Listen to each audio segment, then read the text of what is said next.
Hello, welcome back to the podcast. It's definitely been a while, but again, I just want to start with thank you for taking the time out of your lives, I guess, to listen to me speak, and in this case, interview some of my teachers. Today I interviewed Mr. Cuneo, who is number one excellent teacher, and number two, he was my U.S. history teacher this year for my sophomore year. And again, yeah, great teacher, and I really hope you enjoy. Apologies for the poor mic quality and camera quality as well, but I hope it doesn't interfere with your viewing experience. And we are live. All right. Thank you, Mr. Cunha, for taking the time out of your busy day to be interviewed. Would you like to introduce yourself? I'm Mr. Cuneo. I'm a history teacher at Livingston High School. Been here for about 23 years. 23 years. Wow. How's that been teaching in Livingston High School? I love it. I love it. Helps me get up in the morning. It's a good place to come. And with the school year, fortunately or unfortunately, coming to a close, do you have any plans for summer? Are you excited for the end of school? Yeah, I'm always excited because the end of school means we've made a 10-month journey and hopefully improved from where we started in September, and then we get a fresh start next September. So I'm excited for the year to end, but I'm also excited when September will come. Over the summer, I'll be doing some stuff around the house, hopefully going to Acadia National Park with my family, and then my summer job, I caddy at a country club. So I'll be doing that. How is that? Do you enjoy nature? Do you enjoy going out? And then how is caddying, I guess? Caddying's great. It's a fun gig. I love being outside. I love the exercise. I love being around the game of golf. So that's fun. I've started playing now, so I try to learn as I'm out there. And then, I live in Warren County, New Jersey, which is pretty rural, and I love it. Delaware Water Gap is in the town I live in. The Appalachian Trail is about an 8-minute drive from my house. It's, woods and farms and animals, and I love being outside, so I can't wait. That's the thing I look forward to most when the school year ends is just, being out there and being, in the outdoors as much as possible. What about golf? I never got the concept of golf. For me, it seemed kind of mundane, at least. What do you find interesting about it? It was very mundane for me. It was when I was younger. It was a game that old men played, and when my friends started playing in their 20s and 30s, I was like, "Why would I play golf? I'm not 148, and I'd rather go for a hike or a mountain bike ride or kayaking." But now I'm pushing 148, so now I'm like, "Oh, golf seems like a pretty good idea." Because you can play until you're 80 at least, and it's a little hard to mountain bike when you're 80, or do some other things. And I like, golf courses. Some of them are pretty beautiful, and it's a very social game. So as I started to try to learn how to play, I realized it was really a great time where I could hang out with my friends that I don't normally get to see because everybody's busy with kids for 4 hours, and have a nice time. Right. All right. So it seems that, I guess the question more is, so then do you stop being a teacher when it comes to the end of school and you become, I guess, like a caddy or someone who spends, time playing golf or doing whatever, spending time in the summer on vacation? Or does that also transition, into the summer being a teacher? I think it's hard to stop being a teacher. I think it's just who I am at my core. My wife jokes around that I have a teacher voice. So if someone asks me a question, whether it's in the summer or on a weekend or at whatever point, she says my voice changes when I answer them questions, especially if it's a historical question or something like that.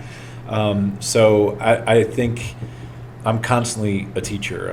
In the summer, I'll write some curriculum. A lot of times I've done summer workshops and conferences about different things that I teach. Last summer was on Japanese incarceration, which was awesome.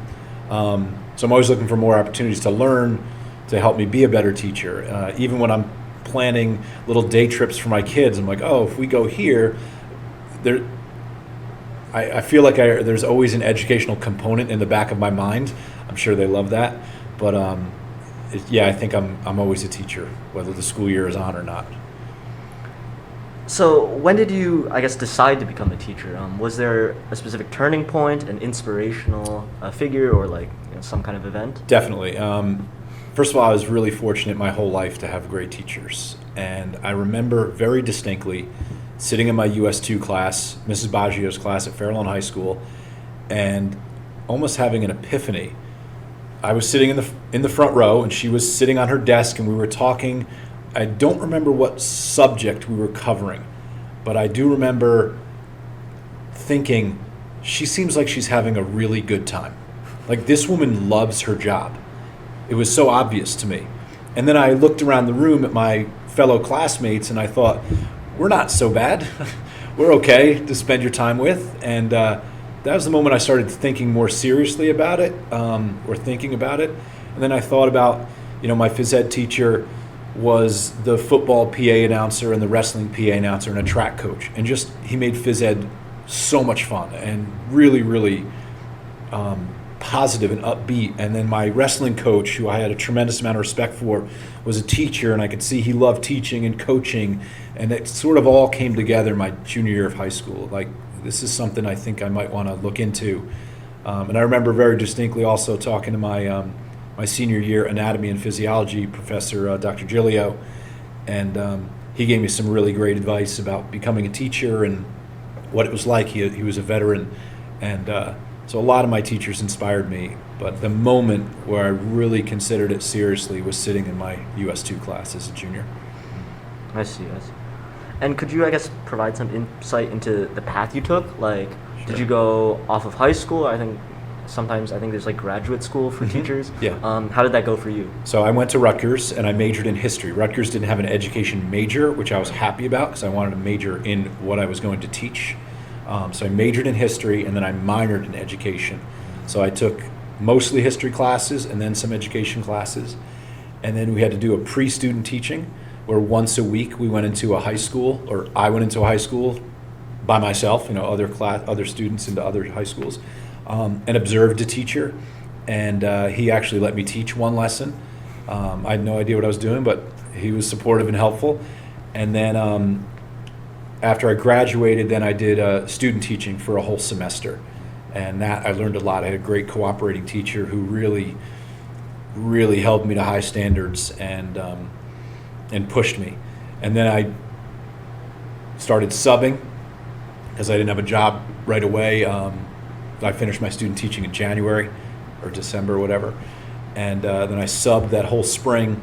And then as I was subbing, I was applying and sending out applications and resumes and everything like that.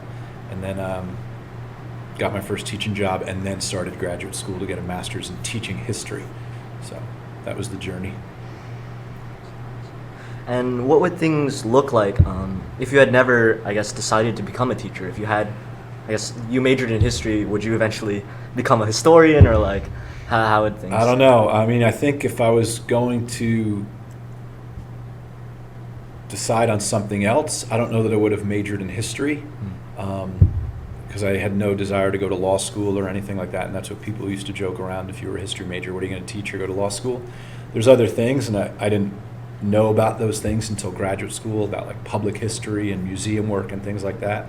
So I'm really not sure what I would have done. Looking back, if I think about the trajectory of my life, it would have probably been doing something outdoors, with like the National Park Service or something like that. So when, as a teacher, are you your happiest? When are you the most proud? And I guess, what are the best and worst parts of your job? Happiest is when the bell rings to start class. I love teaching. I love being with students. I love being in the classroom with students. I love after school doing things like this with students, or hanging out with the other students who were here before we started, like having those conversations outside of class. I love it. I'm probably the part of the job that I like the least would be any requirements that come from like the bureaucracy of the state. So like things like SGOs and PDPs and all of those things that are just, to me, paperwork that really have nothing to do whether or not I'm an effective teacher, or I can build good classroom management and classroom culture. Right. So those are the sort of things I enjoy the least, or don't enjoy at all, actually. But the teaching part is great, and I'm really most proud. It starts to hit me this time of year when seniors come in, seniors that I've had over 2 years, and I see them. They're not little sophomores anymore, no offense, but like they're young men and women. They're going off to college. They've grown so much. since I first met them 3 years ago. I'm proud when I see a student improve. I'm proud when I see like the light bulb go on for somebody. I'm proud when I see someone really, really struggle but put in so much work and work together. When we work together with that student, and then that student achieves success, like that's the best. That's the best. Do you believe there is a proper way to approach teaching? I've seen lots of different styles of teaching work well. I think the most important thing for the teacher is probably be yourself. Don't try to be, and that's probably even other jobs and other strains of life too. I watched when I first got my teaching job, I sat in classes of other teachers all the time to just watch other people. And there were 3 social studies teachers teaching in that 8th grade, myself, and then another first-year teacher and a veteran teacher. And they had 2 totally different styles. They couldn't have been more different, and yet they were each effective in their own way, right, of helping students grow and learn and prepare for high school. So I definitely don't think there's one way. Right. And I don't know if you know, but your reputation here in the school is, number 1, a very good teacher, and then number 2, also someone who is much harder on their students. Could you provide some reasoning as to why you take this approach, and I guess the products that you've seen, or I guess the fruits of this labor? Yeah. I really believe in holding people, myself included, to high standards, because if you hold them to low standards, they'll achieve nothing. Right. If you hold them to high standards and you push them outside of their comfort zone, they're going to grow to an extent. So that's just part of who I am. The best people in my life that were the most influential held me to a high standard. They cared enough to hold me to a high standard. So I kind of feel, I might be perceived as hard on students, but like it's really because there's so much potential, and that if I don't hold them to those high standards, I feel like I have wasted their time, wasted my time, and not done anything to really help them grow. And sometimes when students are in the middle of that, being held to high standards, it's very challenging. But then most of the time, I have students come back and reflect on it, and they kind of like laugh about the journey, because it's always funnier after it's over, but then are usually grateful that they got pushed. And I get emails from students who are in college and that are graduating now, or graduating college now, or in college, that are usually very positive about the Honors US 1 and A-Push, and the journey through those courses, how it really had a positive impact on them and their writing and their ability to be a student and a stronger student and all of those things. So I'm okay with having that reputation. It's all right. No, I don't think it's a bad reputation to have. I mean, because of course it begins with, he's a really good teacher, mm-hmm. right? And so I guess, was this always your teaching style? And if so, I guess, do you ever have any doubts when it comes to teaching like this? It's been my style since I came here. I had a few great mentors when I first came here. I taught middle school before this, so it's a little bit different. I think I still held students accountable and to high standards, right. But it's very different here. It's also very different teaching honors in US 1, holding people to those high standards. I don't regret or have second thoughts about doing that, but I do see that students put a lot of pressure on themselves. And I try to balance the holding them to high standards so that they hold themselves to high standards also, without crushing students, without just, sending them into a tailspin that they can't handle it anymore.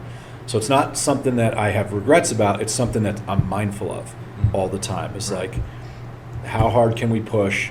How can I support this student as we push?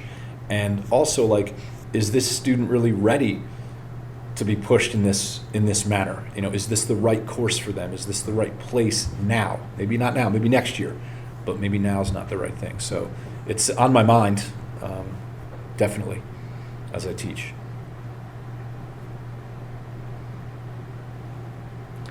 as a teacher and someone who plays, I guess, this teaching and mentor role, what is one thing that you could say to your students, or you want to say to your students, but don't always get the chance to? I really care about them. I think I try to model that, but I don't think I say it enough. Like, I really, really care about them. I really want the best for them. I think about them all the time, whether I'm here or not. Like, my students they're part of me. They're an extension of me, as far as, like, they're on my mind. When funny things or great things happen in class, I share that with my family, with my other friends. Like, it's just, they're like in my orbit of, as I walk through the day, whether I'm in school or out of school. It's constant. So they're really important to me. But I don't think I say that. Like I said, I try to model it, but I don't think I say it enough, that's for sure. Yeah, so I guess bridging kind of that with, I guess, having like, or holding your students to high standards, what kind of impact do you really want to have on your students? Like, what do you want them to walk away from your class with, or graduate high school with, right, and then move on to their lives? And do you think you've had that type of impact on your students? I want them to be stronger students as far as, like, writing and ability to manage their time. I want, when they enter their freshman year of college, I don't want it to be overwhelming. I want to be part of, a lot of factors that contribute to their success when they go on to universities. I try to model treating people well, so I hope that comes through, and I'd like students to treat people well. I try to create a classroom culture that fosters that, and I see it all the time, where if a student is participating, they might reference what another student said by name. I was just thinking about what Sam said, and then I was thinking this. Like, when students do that, that's a great moment for me right there, because it's clear that they're getting, like, how you treat people. I want them to be curious about things. I want them to be intellectually curious and have passion. I think I show that I have passion for what I do, and I want them to find whatever their passion is, and show that if you do that, you can really enjoy yourself at quote work. I think that's all things I hope my students get out of the classes, the skills, but then also, like, the interpersonal relationship part and the passion part of it. Do you think teaching history has allowed, hindered, or I guess, yeah, just like, does that help with achieving that goal? Do you wish you were taught something else, or? I think it helps, because I don't know any science stories, so I don't know if I could do it. There's James Buchanan cake. I mean, I can't top that. That's right true. There. So I think history lends itself to the human condition and human stories. Maybe literature does too, but you'd have to ask Mr. Carr or Mr. Fisher about that one, because they know far more about that than me. But I like the personal stories and the ways that history can make you think about your own life and your own triumphs, tribulations, struggles, and everything like that. So I think history allows me to kind of have fun with those things that I'm trying to get students to get out of the course. Right. Yeah, and I'm sure you probably know that your students love that as well, just having that extra connection, that personal story. And so, as a teacher, how do you view school now as compared to maybe when you were younger, going through school? Mm-hmm. That's a hard question. I think I think about my students' journey through Livingston High School compared to my own. And I went to a nice school. It was a fine school. It was a good school. People went on to four-year school, universities, colleges, everything like that. But it was also a long time ago, so the environment was really, really different. I view school as a good place, hopefully for students, but maybe a little overly competitive, where sometimes it's more about the grade than the learning. It's more about the result than the process. Definitely. And I see that the pressure that students put on themselves, or that outside forces put on them, whether it's this school, I try not to make it me putting pressure on them. I think there's a difference between holding people accountable and the high standards of putting pressure on them. Yeah. But there's clearly pressure on students. And I just, I don't remember feeling that I would get nervous for tests, but I don't remember pressure to take 5 AP classes, 6 AP classes. Right. So I'm looking at school like, wow, it's really changed in that way. And there's aspects of this school that are wonderful. The amount of opportunities you guys have because of the courses that we teach and the people that work here, and the curriculum that we have is just tremendous. Something that, even a good school that, 30 years ago didn't have the kind of opportunities that you guys have today. I hope it's a good place for students to come every day. I hope my class is a good place for students to come. I try to make it that. So I see it overly, for the most part, as a positive place, but I do worry about the pressure that students are under. Could you go a little bit more into your own journey through school? And I guess in that, what would you have changed about your own education? And then I guess on the topic of what you were talking about now, with sometimes school being a little bit too much focused on the result and the grade, what would you change about, I guess, this school? We've tried, well, I'll talk about the first question first. My educational journey was pretty standard, I guess. I was really fortunate to have great teachers. That was something that stood out.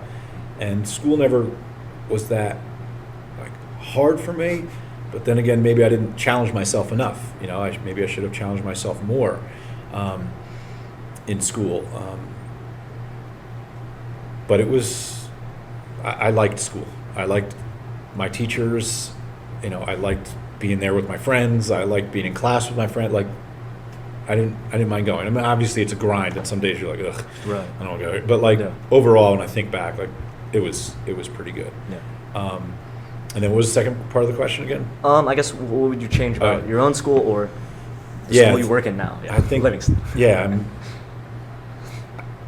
We've done so many different things to try to reduce student stress, and student stress keeps getting worse. I've been here a long time. We used to have an A-. We got rid of the A-. You mean A plus? A plus. A Sorry. What did I say? I said A-. A+. We used to have an A+. We got rid of the A+. Because students would be in tiers because they had a 96.7 average and whatever. Yeah. That was sad. We had class rank 1 through last. Now we just have valedictorian, salutatorian. Yeah. I think top 10% also. Top 10%, something like that. But we would rank everybody. We got rid of that. We used to have midterms and finals. We've gotten rid of midterms. We basically got rid of finals for the most part. With the pandemic, yeah. Right. We had, but there was even talk before the pandemic about getting rid of it. Right.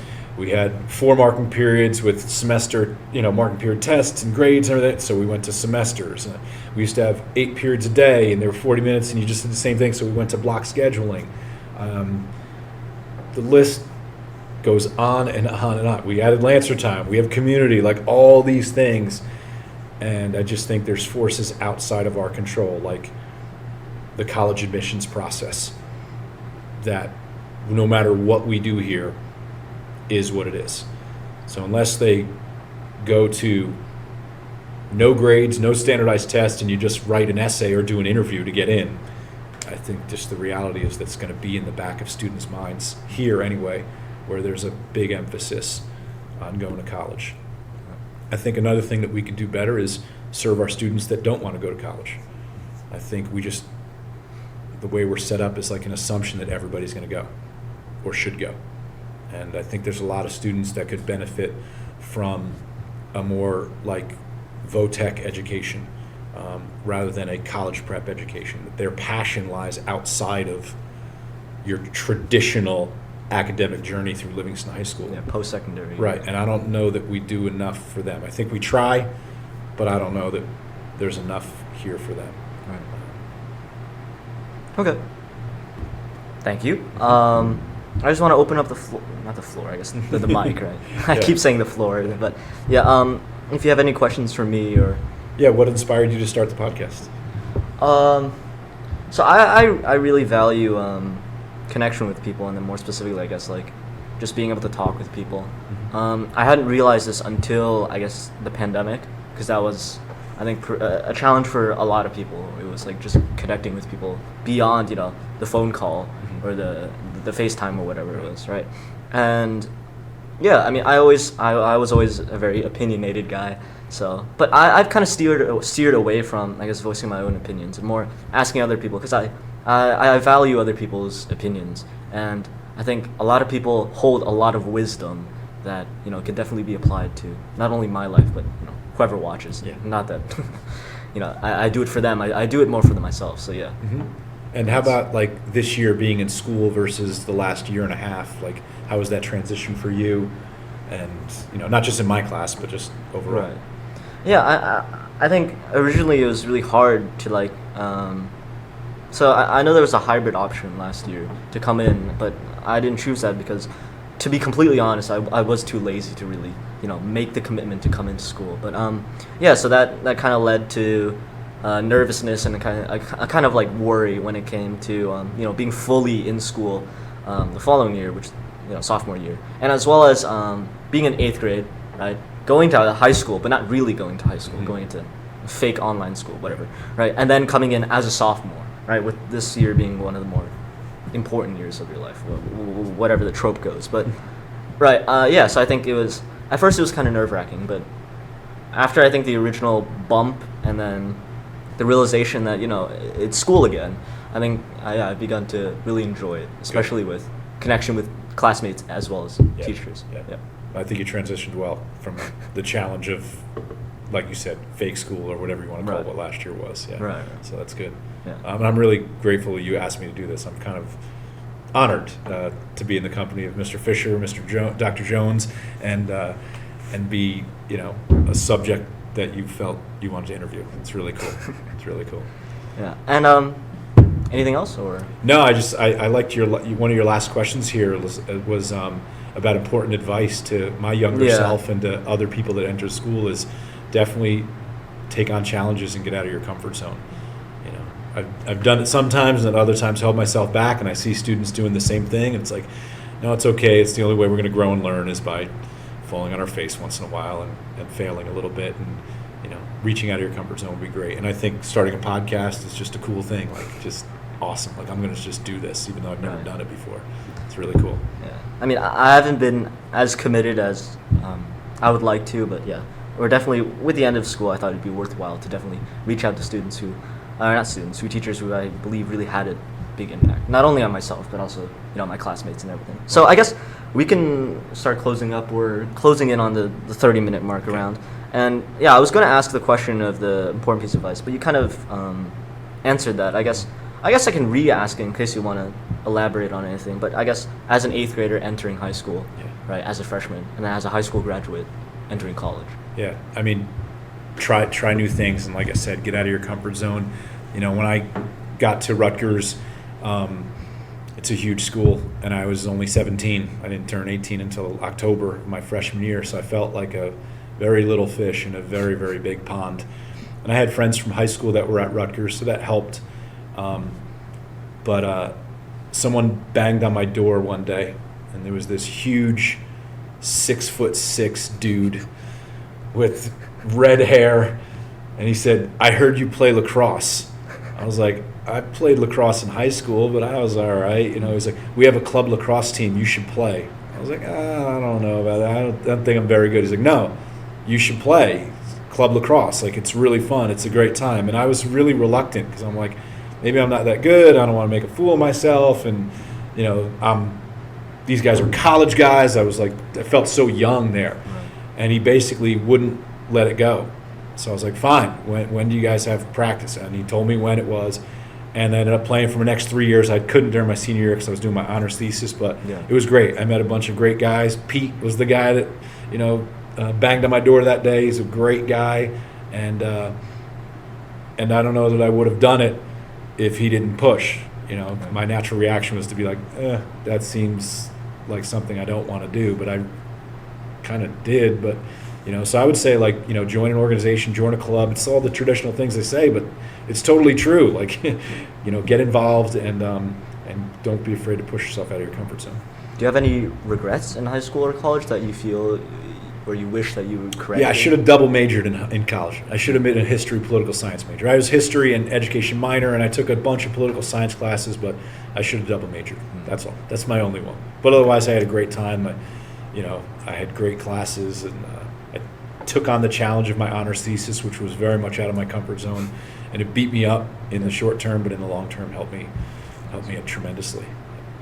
Okay, last couple questions. These might be, I guess, a little bit more personal or challenging to answer, but are you satisfied with what you've accomplished? Not only as a teacher, but I guess, a human being going through life.